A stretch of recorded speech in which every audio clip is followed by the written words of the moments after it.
Real urban legends that turned out worse than fiction. You know what's scarier than ghosts? Finding out the ghost was actually real.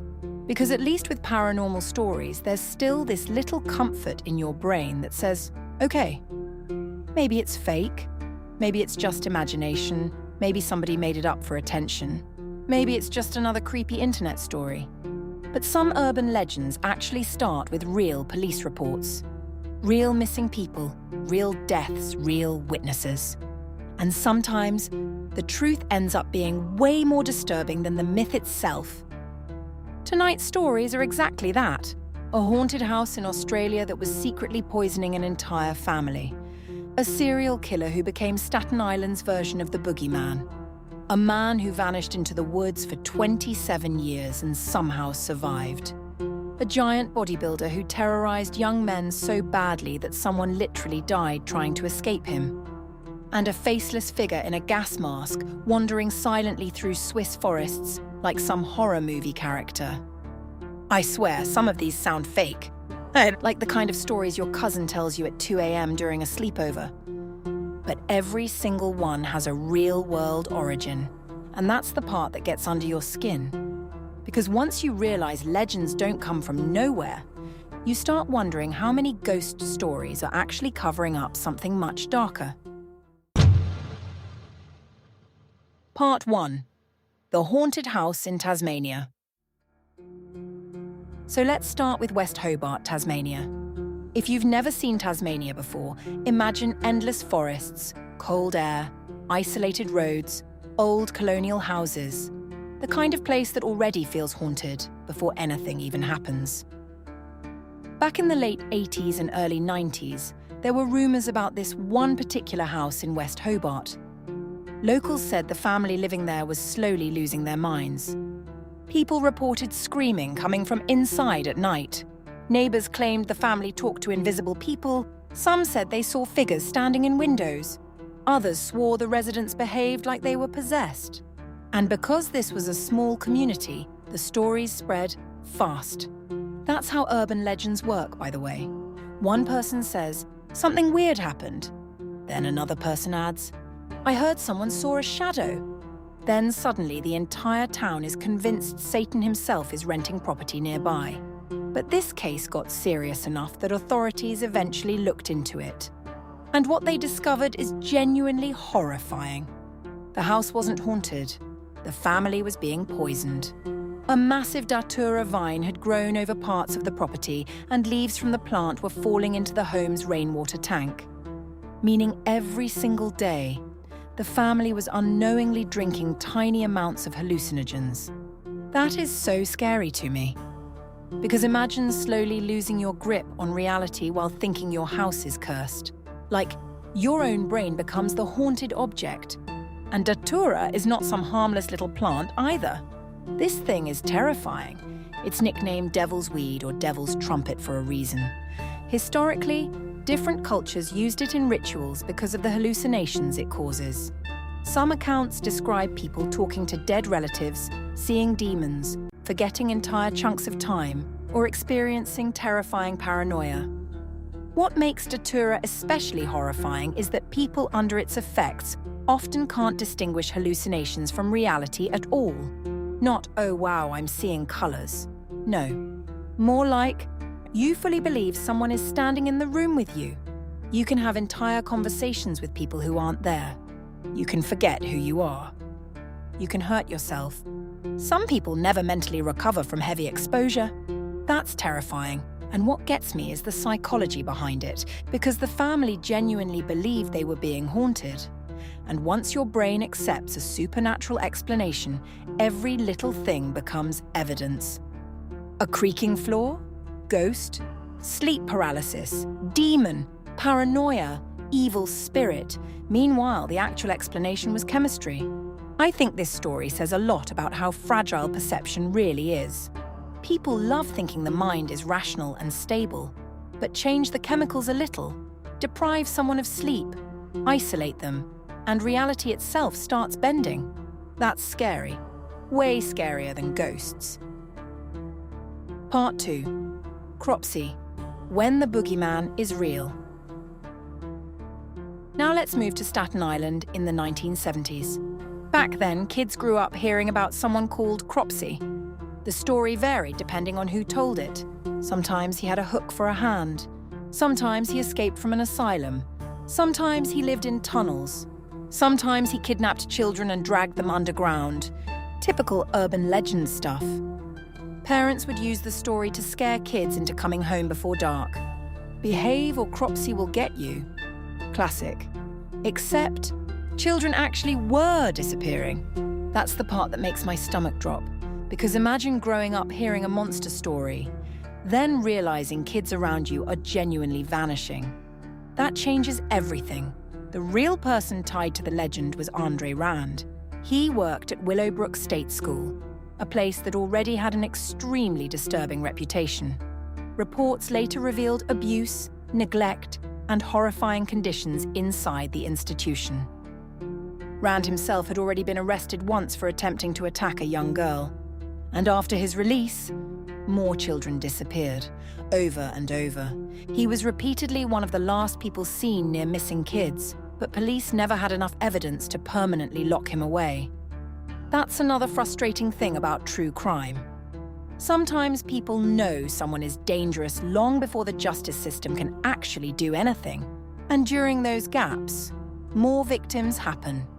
Finally, in 1987, investigators linked him to the murder of Jennifer Schweiger, a 12-year-old girl with Down syndrome. She disappeared after leaving home. Her body was later found in a shallow grave. I can't even imagine the pain her family went through. Cases involving vulnerable children hit differently, especially because predators specifically target innocence, trust, or vulnerability. That's why this story became bigger than just a crime case. Cropsey became symbolic. He became proof that sometimes the monster under the bed isn't imaginary. It's just a human being. And that's the hardest part of growing up. Realizing evil rarely looks like a horror movie villain. Sometimes it just looks like an ordinary guy walking down the street. Part 3, The Main Hermit. Okay, this next story completely changes the vibe. Still creepy, but also weirdly fascinating. This is the story of Christopher Knight, also known as the North Pond Hermit. Picture this: a peaceful area in Maine surrounded by endless forests and vacation cabins. For decades, people kept noticing things disappearing: food, books, flashlights, sleeping bags, gas tanks, cooking supplies. At first, cabin owners thought it was random theft, but then it just kept happening for 27 years. That number blows my mind. 27 years without normal human contact. I genuinely cannot process that. No internet, no phone, no conversations, no restaurants, no friends, just woods and freezing winters that dropped below -20 degrees. Authorities finally caught him in 2013 after setting up motion sensors. And when they found him, he was living in a hidden campsite so carefully concealed that people had walked near it for years without noticing. That's insane. When police asked how long he'd been out there, he reportedly said, "Since Chernobyl." That line sounds fake, like something from a movie script. But it's real, because that disaster was his only mental timestamp. And what fascinates me psychologically is this: Christopher Knight wasn't trying to become famous. He wasn't building a cult. He wasn't making survival content for YouTube. He genuinely wanted to disappear from humanity, and I think that taps into something uncomfortable a lot of people secretly feel. Modern life is exhausting. Noise everywhere, constant expectations, bills, social media, pressure. Most people fantasize about escaping sometimes. But this guy actually did it, to an extreme level. Of course, the stealing part was still wrong. Cabin owners were terrified for years because someone was entering their properties while they slept. That's horrifying too. But unlike many stories tonight, this one leaves you conflicted instead of purely scared. Because part of you thinks, how lonely do you have to be to abandon society for almost 3 decades? Part 4. Purple AKI. Okay, this next story sounds ridiculous at first, then suddenly becomes disturbing, then deeply unsettling.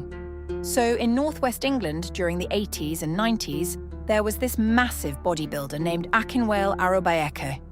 People called him Purple Aki, and he became infamous for approaching muscular young men and asking to touch their muscles. Sounds bizarre already, but witnesses said he'd obsessively ask guys to flex for him, do squats, or let him feel their biceps and thighs. And if people refused, he could become aggressive. At first, people treated him almost like a meme or weird local character, until tragedy happened. In 1986, a 16-year-old named Gary Kelly encountered Aki. Aki allegedly asked to touch his muscles. Gary got scared and ran away. Aki followed him. Eventually, Gary jumped onto train tracks trying to escape and was electrocuted. That's horrifying. Imagine being that frightened of someone, and what's disturbing here is how society sometimes ignores dangerous behavior because it seems weird rather than overtly violent. People joke about uncomfortable situations until somebody gets hurt. That happens constantly. Aki became this urban legend figure in the UK because so many people had bizarre encounters with him. And apparently, even decades later, videos still surface of him approaching strangers, asking to touch their muscles. Nope. Absolutely not.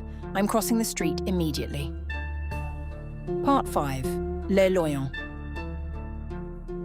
Now, this one feels like a literal horror movie. In Switzerland, people began reporting sightings of a mysterious figure wandering through forests near Fribourg. Tall, silent, wearing a vintage gas mask, cloak, and military-style outfit. No one knew who they were. No one knew if it was a man or woman. And apparently the figure never spoke. Can you imagine hiking peacefully and suddenly seeing that standing between trees? I would pass away immediately. Like genuinely. No dramatic final words. Just instant death from fear. Photos eventually surfaced online and the mystery exploded. People became obsessed. Everyone wanted to hunt down the identity of this forest ghost. But then something sad happened. The figure disappeared. Later, someone found the outfit abandoned in the woods beside a handwritten note titled, "The Death Certificate and Will of the Ghost of Malls." The letter accused the media and public of turning them into a circus attraction and destroying their peaceful existence. That really made me sad, because underneath the creepy imagery was probably just a lonely person who wanted anonymity. And society turned them into content. There's a lesson there too. The internet loves mystery, until it destroys the human behind it. Part 6. The Bunny Man. Finally, we have one of America's weirdest urban legends, the Bunny Man. This started around Virginia and Washington, D.C. in the early 1970s. People reported a strange man attacking property with an axe while wearing white clothing. One famous incident involved a couple parked near a bridge when a man suddenly threw a hatchet at their car. Already terrifying, but over time, the story evolved. As it spread from person to person, details changed. Suddenly, he wasn't just a guy in white clothes. Now he had bunny ears. Now he escaped from an asylum. Now he murdered people beneath a bridge. Now there were hanging bodies. The legend kept mutating until it became this giant horror myth.